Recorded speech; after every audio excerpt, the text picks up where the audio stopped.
Hey guys, and welcome. Denver got historic snow this week, and I was homebound. On snow days like this, I like to pull out my scrap fabrics and play Project Runway. You ever do that? Try to use up your stash and get creative? I'm a regular at the three thrift stores near me, and I will definitely pick up a piece of fabric that I like if the price is cheap enough. And I also like to pick up patterns too, obviously. When I get the fabric, I always have an idea of what I'm gonna make. And this snow day, I sewed from post morning coffee to bedtime and made all the things that I had pictured when I got some of this fabric and a little bit more. But first, I needed some starch because it's my most important sewing tool.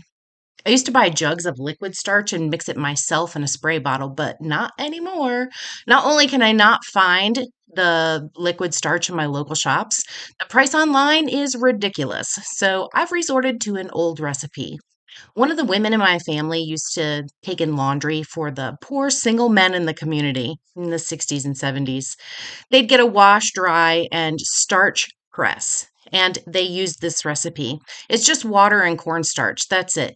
My relative mixed it up in a glass soda bottle and had an attached sprinkle head to apply the starch. And I just mix it in a spray bottle that I got at Dollar Tree and I shake it real good before every spray. A little cornstarch goes a long way though. So if this is your first time using it, start with just a little cornstarch in the water and just test it out. If you have too much starch, it will get stiff, but it also leaves discolored flakes on the material. It's washable, but keep that in mind. You can also see on my ironing board that starch builds up and makes fabric super hard. In fact, I think this cover needs to be replaced, so I'm going to start sewing right here. I have a scrap piece here that's just big enough, and so I'm going to put my ironing board on it upside down on the wrong side and trace it out. And then I'll take my ruler and measure 2 inches all the way around so that it will wrap around the sides of the board. And I'm also going to use a strip for elastic. I keep these 3-inch strips on hand for all kinds of things: ruffles, casings, facings. I even braid them up and make rugs. No waste, right?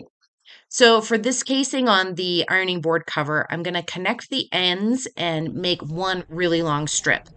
Then I'll fold it in half and press it with a real stiff starch and lay it out on the floor to measure and cut it to length so it fits the ironing board cover.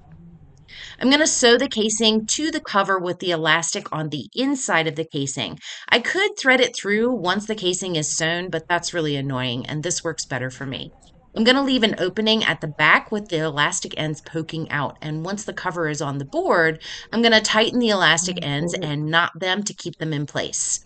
It's ready to go. All right, now it's time to play Project Runway, and I'm going to start with stretch fabrics.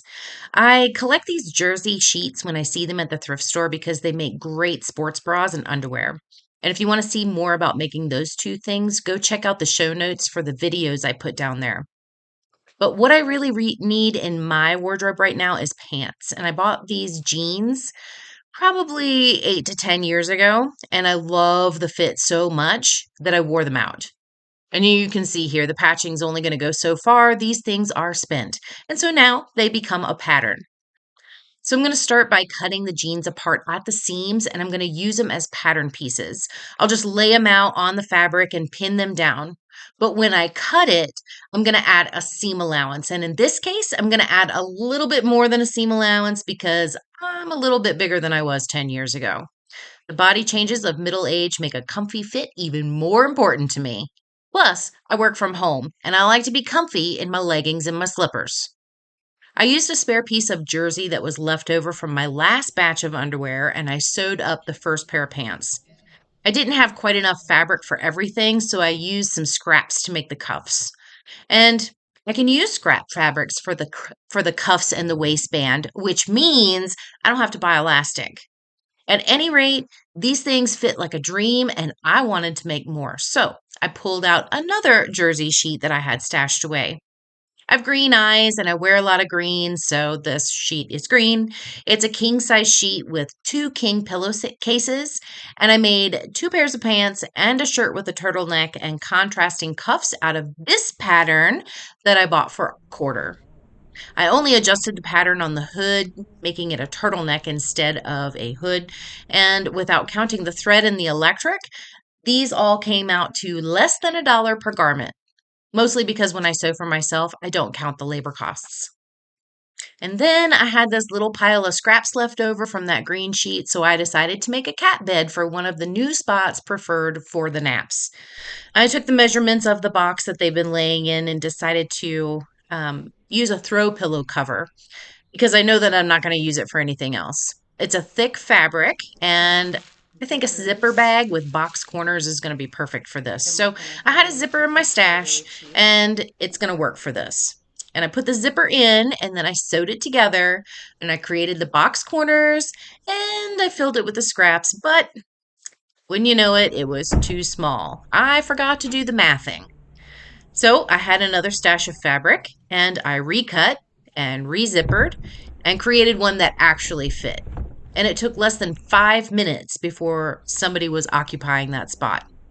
Cats love to lay on piles of stuff, and I guess this thing fits the bill.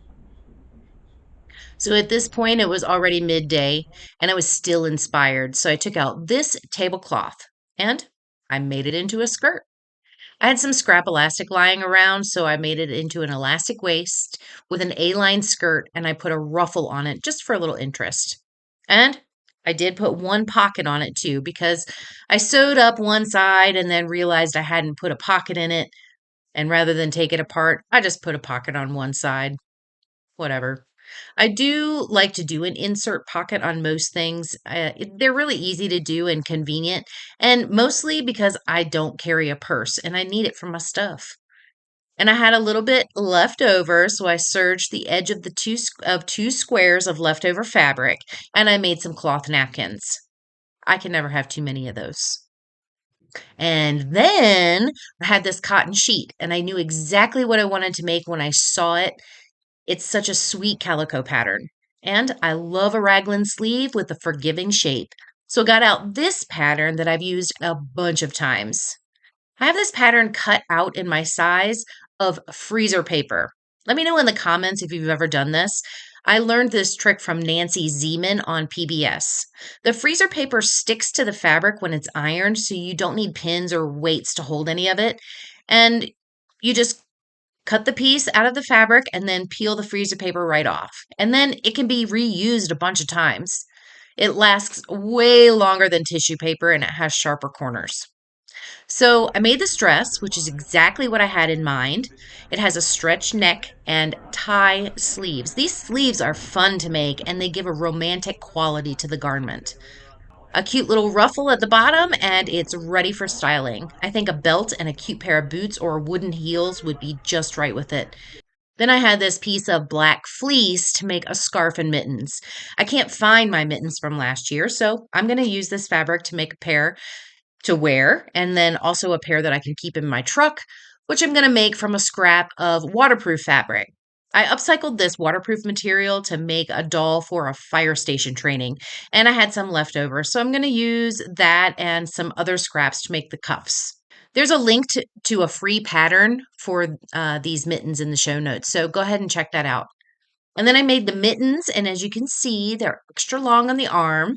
I don't like to catch a breeze up my coat sleeve, and I hate it when I'm scraping snow and it falls down into my sleeve, so this helps. I like extra coverage, and these are going to come in handy during the rest of this snowstorm. The scarf that I made is just a simple ring that I can wear, around the house to keep me warm. I haven't turned on my central heat since 2020 because it's too expensive. I just add layers. And I wore this for a day, this scarf. I wore it for a day and decided that I need more of them. So I started designing them and I love them. I do have some more scrap fabric and I made one for my son, and I have a feeling that I'm going to be making even more. But I still have more scrap fabric to use, and I'll probably have time because it's abnormally slow in the shop right now and abnormally cold outside. All right, well, that's all I have for you today. Thanks for tuning in, and don't forget, I have a new channel, and it's all about saving money and living. So check it out. And until next Sunday, bye.